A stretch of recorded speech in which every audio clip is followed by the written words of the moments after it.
Welcome everyone. My name is Dan McCutcheon. Webinar today is called How to Prepare for an NDIS Planning Meeting. And a little bit about me to start off with. My name is Dan. I own and run Circle Specialist Coordination. We're a small boutique specialist support coordination company based out of Perth, WA, and we support around 50 participants with complex support needs. My journey in disability services started when I was 17, working in an ice cream shop. My sister was a support worker and came in ice cream with a young man with Down syndrome, and he came into the shop and we had just such a lovely, warm interaction. And when my sister sort of transitioned to being a psychologist, I then started supporting the young guy with Down syndrome, and just absolutely fell in love with it and sort of developed a passion for supporting people with disabilities and haven't looked back from there. So then I did 4 years of support work, mainly supporting young men with intellectual disabilities and autism while I was doing my degree at university. And then I transitioned to working for the WA state government as a local coordinator. It was known back then, prior to this current LAC model, with APM and Mission Australia in WA. Did that for about 2 years and then transitioned over to the National Disability Insurance Agency and worked as a planner. So I did many of these planning meetings, probably I don't know how many I would have done, but a lot. Worked as a planner for many years, and then as a senior planner in the complex needs pathway, and then as an assistant director there for the last sort of 8-9 months while I was at the agency.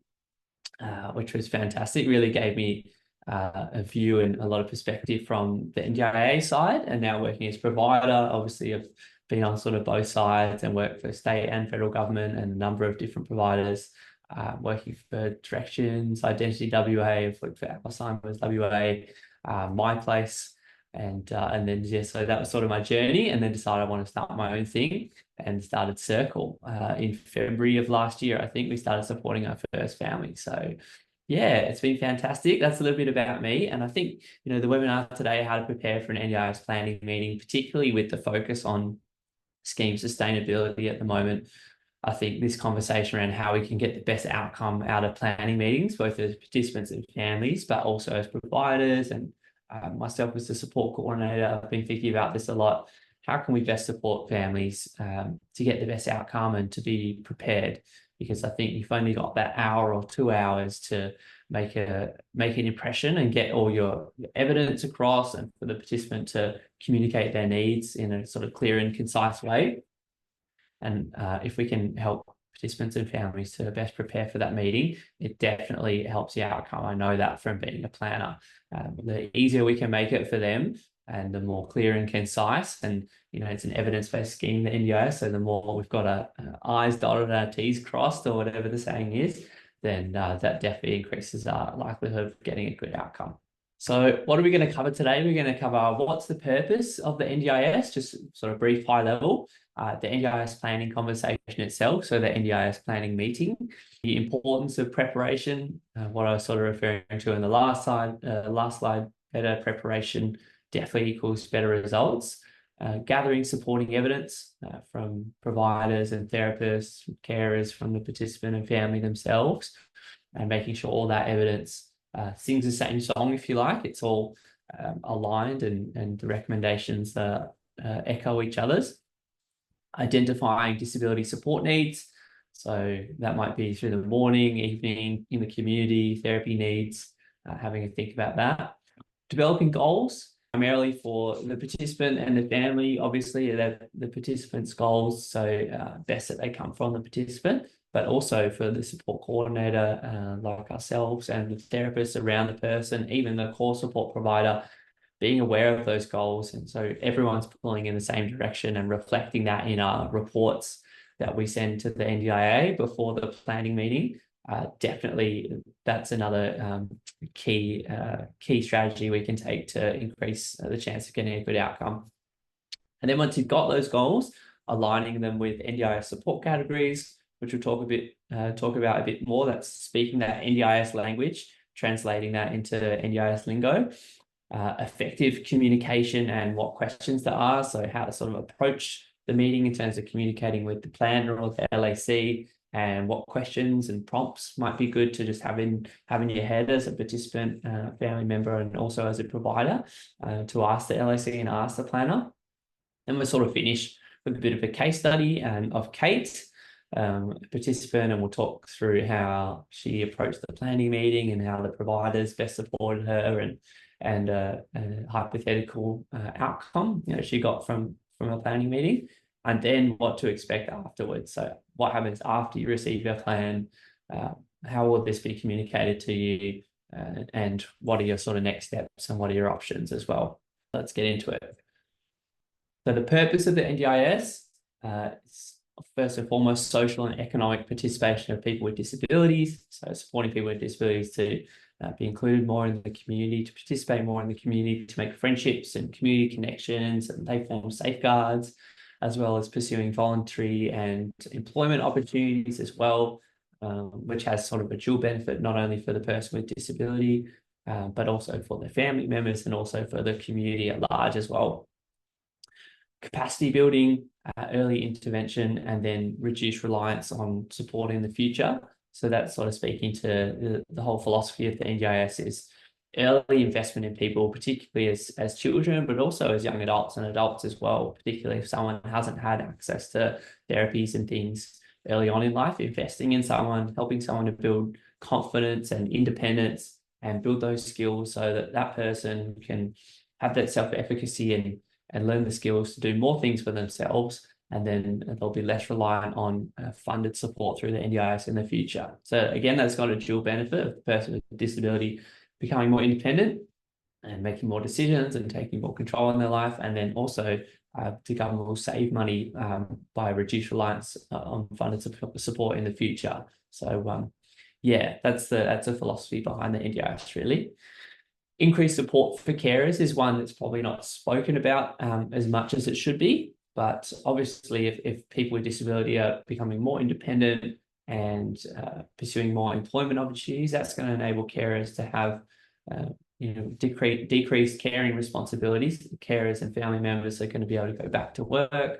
They're going to be able to pursue other opportunities, and the studies that show carer well-being can be impacted by significant caring responsibilities over long periods of time with mental health and physical health.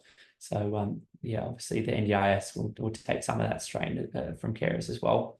Supporting the scheme for future generations. So that's that whole scheme sustainability conversation at the moment, making sure the scheme is around for future generations. And then choice and control, which is a really big one, obviously, choice and control of people with disability and their family members in choosing the providers that they engage with, and how support is provided to them.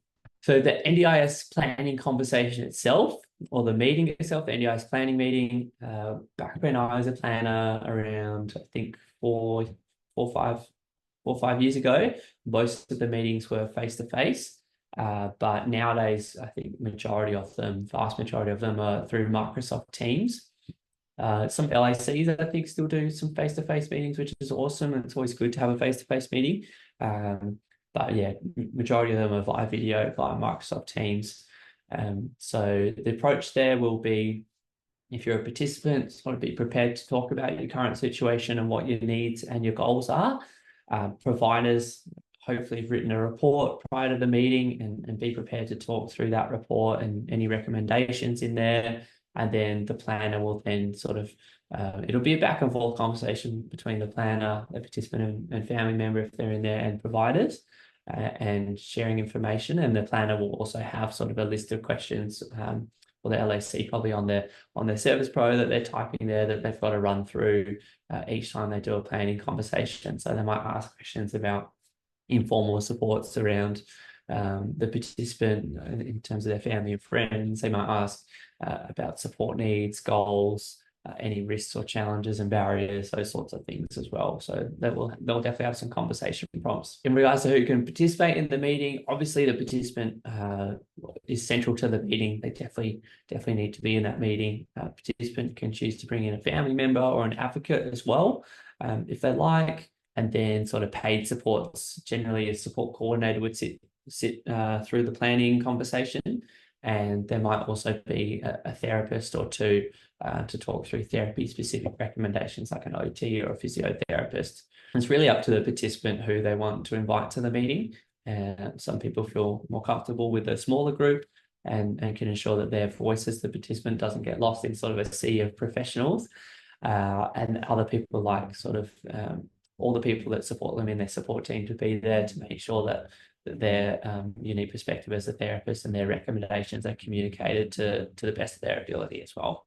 After the meeting, the planner or the LAC sort of makes a decision based on the information that they've gathered and the evidence that's been submitted. And sometimes if it's a higher cost plan, it'll have to go to a higher delegation like management, and they'll have to put that final tick of approval as well. And sometimes there's an internal conversation, obviously, between the planner and their manager as to what's going to be funded and the justification for each support.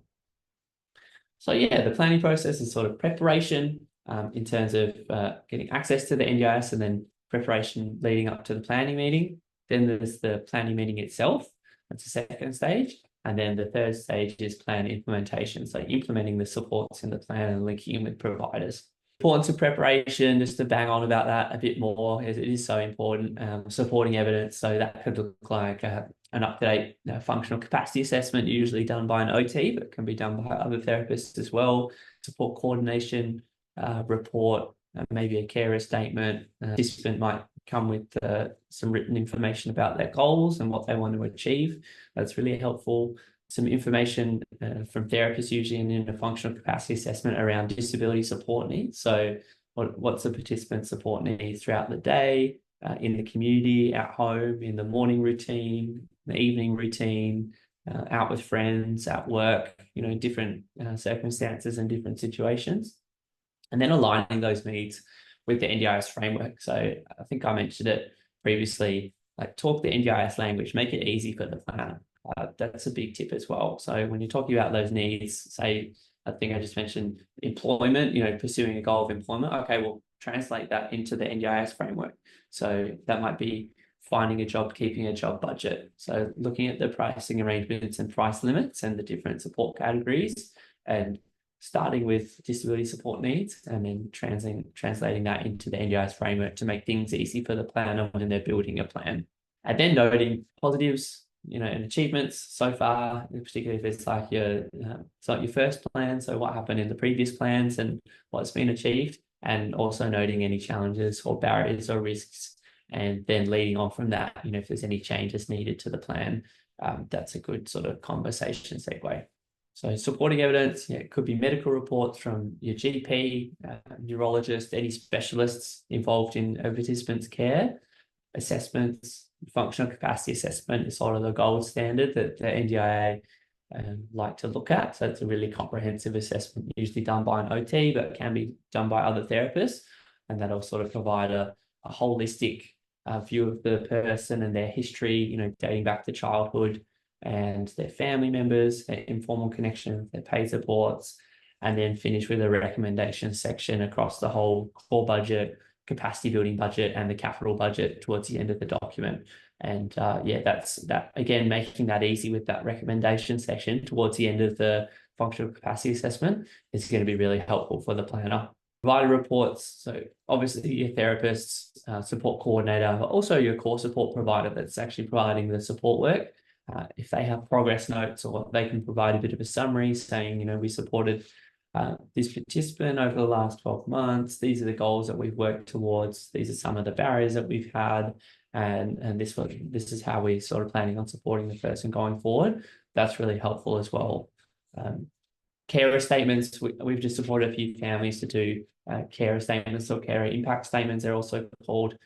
There's a great template that I've used, with some of my families that we support at Circle through Kind, KIIND, but there's a couple around there. It used to be called CalParent. There's a template there, and that's a great resource for carers to fill in and sort of capture the caring responsibilities that they have. And with all these reports, I guess it's about talking the NDIS language, talking the NDIS lingo. Like the classic sort of one that I use is capacity building versus treatment in sort of a language sense. Treatment, the NDIA look at that as an acute health need, and that's a health department responsibility. and the NDIS is for people with a permanent and significant functional impact disability. So that would be capacity building. This disability here is lifelong, and it's always going to have a significant impact on this person's ability to do day-to-day tasks. But how can we build that capacity to build more independence and more confidence and more capacity there? And then linking the supports with outcomes and goals as well. Disability support needs. So we use a weekly planner with our participants. So we'll run through, hey, what do you do Monday through Sunday? Can we talk about this and note it all down? And that just gives the planner, we send that in for a planning meeting. That gives the planner a real accurate sort of overall picture of what the day-to-day life of the participant really looks like Monday through Sunday, where their supports are fitting, and where there's sort of that role of informal family and friend support versus more formal paid supports with the NDIS. How that dynamic works. The morning routine and the evening routine are often times where self-care, personal care support is needed. So good to have the support requirements for that as well. And then at-home support, what support does this person need at home, and what support do they need in the community as well? So often quite different. And then the way I look at it is capture the needs, the disability-related support needs in the documents, and that can lead into the goals, and then that can lead into the supports and the NDIS framework. So start with the needs and move through to the supports. So it could look like a need for self-care, personal care support with showering and dressing and meal preparation in the morning. So then that's the need. And then the goal might be to maintain health and well-being and to live in a safe and secure home and maintain dignity. That's your goal. And then the supports might be 3 or 4 hours every morning with the morning routine, personal care support. So we've gone needs to goals to support. Developing goals, this slide is great for the participant. Obviously, that they're their goals, and that's what's important. It's best to be driven by the participant themselves. They're central to everything in the planning process. But again, as providers, it's great to support the participant with this and also reflect the goals in our reports as well.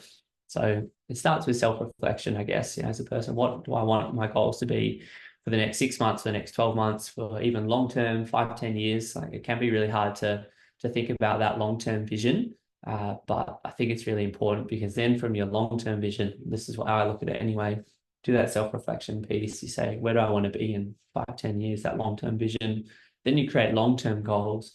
And then from there, you actually bring it back to a short-term vision and short-term goals. So, a longer-term vision might be, I'd love to move out of the family home for the first time, and live independently in the community. That's your vision.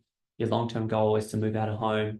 And then you bring that back to short-term vision around just building independence and building those skills within the family home. And then a short-term goal might be to trial an out-of-home living arrangement for a couple of weeks a year for the next year or two, just to trial it, see how it goes, and then learn from that. And that's sort of a stepping stone to that long-term vision and long-term goal. We use this SMART goal template. SMART, I think, stands for specific, measurable, achievable, realistic, and time limited. I hope I got that right. So that's a SMART goal template we use. Just breaks down the goals a bit, and you can also do an action plan as well with the goal, who's supporting you, and how you're going to get there, basically, in the sort of the time frame you're all working towards. And then in those goals, there'll be some input from informal supports and also paid supports through the NDIS as well. So good to note that, and then track your progress over time as well, some sort of method like we mentioned there. If there's a stepping stone to a larger goal, just setting that out, and maybe that's a 12-month goal and you're working towards a 3 or 4 year goal down the line. Aligning those goals with the NDIS framework. So just having really clear short and long-term goals, like clearer and concise, more clear and more concise they can be, the better. Aligning them to the core budget, which is for support workers generally, capacity building, which is more therapy and independence building budget, and then the capital budget for assistive technology and home modifications. And then, aligning that with particular line items or support categories in the NDIS pricing arrangements and price limits. So that goal of employment, cool, I want to get employed. Maybe that's my long-term goal. My short-term goal might be to get a voluntary position in the next 12 months and work towards paid employment in 24 months, in 2 years. And then you align that with a line item in the pricing arrangements. which could be finding a job and keeping a job. So you're just making it easy for the planner there, and they can see what you're working towards. Demonstrating value for money, that's in the reasonable and necessary criteria, which is sort of the criteria in the NDIS legislation that every planner in LAC is assessing a requested support against. It's got to tick A, B, C, D, E, and F of the reasonable and necessary criteria, and value for money is section 34C. So that's probably one to really think about when you're justifying supports. And then sometimes we use a goals and recommendations table. So we'll have the goal to achieve employment, and then the recommendations might be, who's going to help you get there? Is it going to be a core support provider? Is it going to be a support coordinator? Is it going to be an employment specific provider? And what time frame you're working towards. So maybe a bit of a table there can be a good visual as well. Effective communication in a planning meeting. I sort of boil this down to 4 C's just to make things easy. So there's connection, collaboration, clarity, and then finally communication. So connection in a planning meeting, I think it's worth connecting with the planner, seeing them as just another human. Connect with them on a human level. They're there they probably got into this industry like I did to help people with disability. They're passionate about it. Approaching it as an opportunity for collaboration as well, and seeing them as another human. I think that's how you're going to get the best outcome. Approaching it as sort of an us versus them meeting can sort of lead to adverse outcomes and can make it pretty adversarial and a little bit tense. So yeah, trying to connect with them and just tell your story, I think is good. Being clear and concise. We mentioned that a few times already. And then in your communication as well, obviously connecting with the person, the planner on the other side of the desk, but also being assertive. And I think that ties into that preparation piece that we sort of spoke about earlier. Like the more prepared you can be, the more you've written down goals and everyone's on the same page, that's going to enable you to be more clear and concise and be more assertive about, as a participant, what are your needs? What do you need from this meeting? And what do you need from your plan for the next 12 months or 24 months to achieve your goals? And yeah, telling a story and providing real life examples as well is really good to just bring the planner into your world. Questions to ask. I've got a few here. I think if you're not sure about the process and what to expect, just ask the planner. It's their job. They've probably, like I was, they've probably been through 1,000 planning meetings. They know the process back to front. So because they do it so automatically and it's part of their job every day, they may forget to take the time to actually explain to you, particularly as a participant, if it's your first ever planning meeting, explain to you what the process is, from the access stage to the NDIS, and then the planning stage, and then the plan implementation stage, which comes after. If you're not sure of the process yet, just ask them and say, hey, can you explain the planning process to me? I haven't been through it, or, it wasn't explained to me last year, and I just want to know sort of what to expect.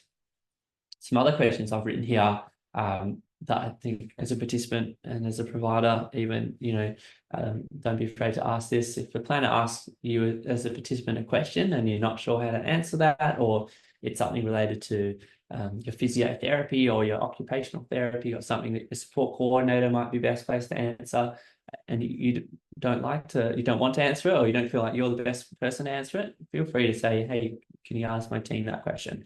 And the planner will then direct it to them as well. I think it's good, and I always try to do this as a planner, the person with disability is central to the planning meeting. So directing questions at you as a participant is what they should be doing.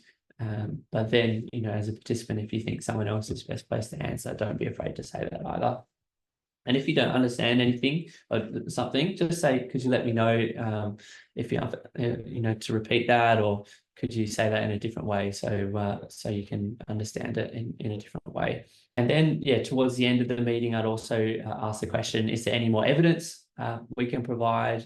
And is there any sort of obvious gaps that we can address as well? Because, yeah, I know when I was a planner having those conversations, you're already thinking about the requested supports and the reasonable necessary criteria, and in your head sort of matching that up. And some gaps definitely come up while you're having that planning meeting. So even just addressing that at the time, and then you can send through additional evidence after the planning meeting. I think that's a good approach as well. And obviously just want to note that a planning meeting is often really stressful and anxiety provoking, not just for the participant or family member, but also for us as providers. So as a participant, it can get quite overwhelming. If you need to take a break, this happened multiple times when I was a planner, and it's always fine. Can I have 5 minutes just to have a cup of tea, or just to take a few deep breaths outside and then come back in and do the second half. So don't be afraid to ask that either.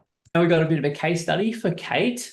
So I'll run through a bit of preparation for Kate's planning meeting, a bit about the meeting, and then an outcome. Obviously, this is completely hypothetical, but just thought it'd be helpful to actually have a real life example that we could run through.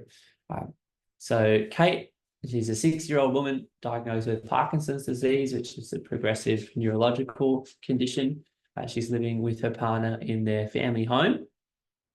This planning meeting is to discuss and approve Kate's second NDIS plan. So Kate's already been in the NDIS for 1 year, having her first plan, which went for 12 months, and now she's coming up to her scheduled reassessment for her second plan. So Kate lives with her husband, her adult daughter, who's actually her plan nominee. So plan nominee is someone that makes decisions and can communicate with the NDIA on behalf of the participant. It's not always the spouse. It's usually the spouse, but it can also be a child or a sibling or another family member or a friend that's close to the person and knows their needs very well and is a good advocate. And then also the physio and the support coordinator attend the NDIS planning meeting, who were asked by Kate to attend to give their perspective and talk through the reports that they've written. So before the meeting, Kate might work with her family, her husband and her daughter to develop her goals, which center around still continuing to participate in family life as a wife and as a mother, and continuing her volunteer work. That's really important to her. In terms of evidence, the physiotherapist writes an in-depth report describing, the support needs of Kate, in home, in the community, in the morning routine, in the evening routine, in different situations. So Kate might need particular support at home while her husband's there. Perhaps less support is needed, but when Kate's out in the community, she might need more support. And then from that, working with Kate around those goals to include in the physio report, and then recommending specific NDIS supports as well, which we can talk to. There's an example plan down the bottom there as well. Core support provider also writes a report detailing their experience, support worker hours with Kate, and how they supported Kate to work towards her goals and what barriers they've faced. Perhaps Kate's condition is progressive, so perhaps her condition's progressed over the last sort of 12 months, and it's good to know that in the report. And then the SC, the support coordinator, also completes their own sort of plan reassessment report, talking about the goals, how Kate's progressed towards them, the role of all the different stakeholders, any risks or barriers, and sort of summarising everything in a recommendation section towards the end of the report. So in the planning meeting, the planner acknowledges that Kate requires increased support as her condition is progressing. It's a degenerative condition, and how that support is going to sustain her husband's support and her daughter's support, who also have a crucial role in Kate's life. So you can see an example plan down the bottom here. There's the core budget. So there's daily activities. Obviously, this is hypothetical. 6 hours a day of self-care support. So that might be maybe 3 hours in the morning, let's say 6 a.m. until 9 a.m. to help Kate to get out of bed and have a shower and get dressed and have breakfast, and those sorts of things that perhaps wouldn't be appropriate of a partner to do. And Kate might prefer having a paid support there. And then it might be 3 hours in the evening for the evening routine. So yeah, again, perhaps having a shower, having some dinner, and doing some grooming and getting ready for bed. 15 hours a week of social, community and economic participation. So that would be to support Kate to achieve her voluntary goal and still continue her volunteering work, which is really important to her. In the capacity building budget here, there'd likely be an allowance for some allied health therapy, so occupational therapy, physiotherapy. So that's to help with assistive technology and for building capacity and independence with daily tasks and skills, physio to improve and maintain muscle strength and balance and to prevent falls risks, and speech pathology as well. There may be some swallowing and dysphagia risks as Kate's Parkinson's progresses. So good to have some mealtime review there and some sort of risk assessment around dysphagia and swallowing risks and things like that. And then Kate might have an allowance for assistive technology. Kate might use a walker, maybe later on as her condition progresses. She might use a wheelchair, a whole range of assistive technology, and perhaps even modifications to the family home as well. So the NDIS planner then approves a new plan with that increased support as Kate's condition has progressed, and the evidence is there from the physio and the support coordinator and the family as to how that's impacting Kate. The physiotherapist talks through their report. They describe how Kate's condition has progressed since the last planning meeting, so the planner's aware of that. The core support provider outlines challenges and barriers faced on support, as well as any incidents. Maybe Kate's had a few falls while they supported her, which shows the Parkinson's progressing. Then the support coordinator takes a more holistic view in their report, and they'll sort of capture the main pieces of evidence from the core support providers report and the physio report and the family and the carers statement document, and they'll summarize that into Kate's goals, any risks, a little bit about her personal situation, and then summarize recommendations aligned to the NDIS framework and the reasonable and necessary criteria that we spoke about earlier. So that's strong evidence from Kate having being able to communicate her goals in a really clear and concise way in the planning meeting really demonstrates to the planner what exact supports Kate needs in an NDIS plan for the next year or 2 years, and it just makes it easy for them to see why those supports are reasonable and necessary. So the overall outcome is that Kate now receives increased core supports. Maybe she receives increased therapy supports as well to enable her to continue volunteering, to continue living in the family home with her husband, and continue maintaining her well-being as best she can and prevent risks such as falls. What happens after a plan's approved? So you might mention to the planner, hey, are there any obvious gaps in this conversation? Is there anything that you think at the moment isn't meeting the reasonable and necessary criteria that we can address after the meeting? The planner might then say, hey, that report that you recommended some increased physio. At the moment, I'm not seeing how it's reasonable or how it's needed. Can you elaborate a little bit on that point? Or is there some more evidence that you can send me? And then you could go away and the physio could maybe make their report a little bit more robust, or send through some other incident reports or some other type of evidence to sort of fill that gap.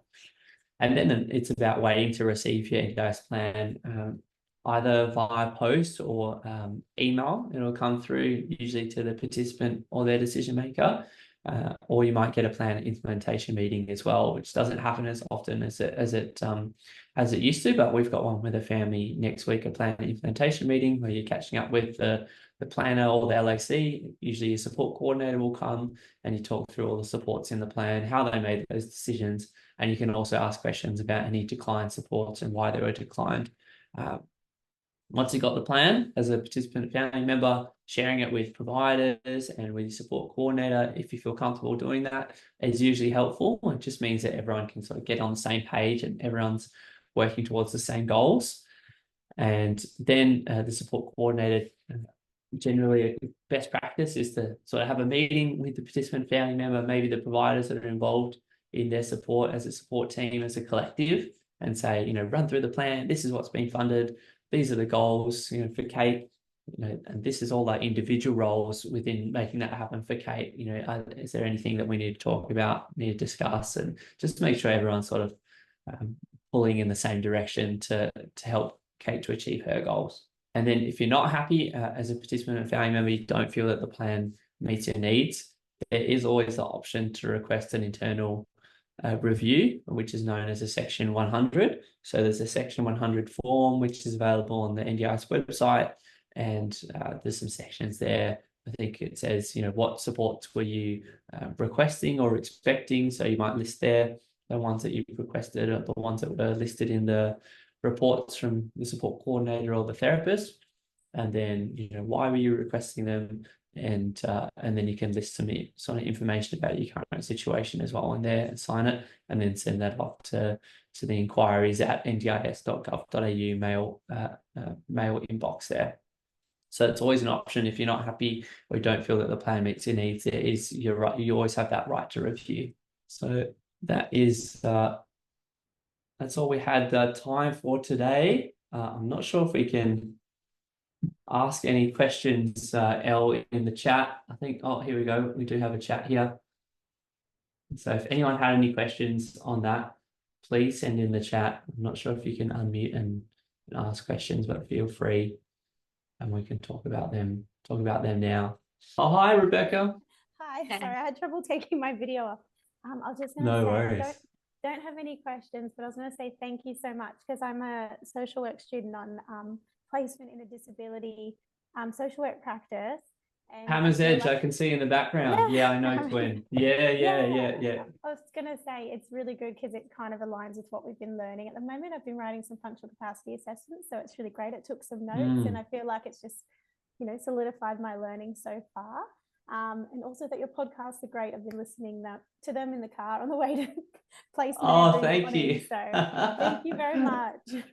Oh, thank you. Thanks for the kind words about the podcast. Yeah. And that's why I said, functional capacity assessments can not necessarily written by OTs, like that's sort of where people go to, but there's some amazing ones being done, by yourself at Hammer's Edge. They do some great work around, particularly people with psychosocial disabilities and doing functional assessments. I think that's like a really great sort of area for social work, and social work has so much value. So thank you for what you're doing as well. Oh yeah, no, I'm only just submitted my first one for review, so very learning process ahead. But I was also going to say thank you for creating those templates as well. I listened to the first podcast and I've got to double check and have a look, but you've got like some templates of things to make even my life here at Amazon a bit easier too, which is great. So keep doing that stuff. I'm enjoying it and it's really helping me on placement. So thank you.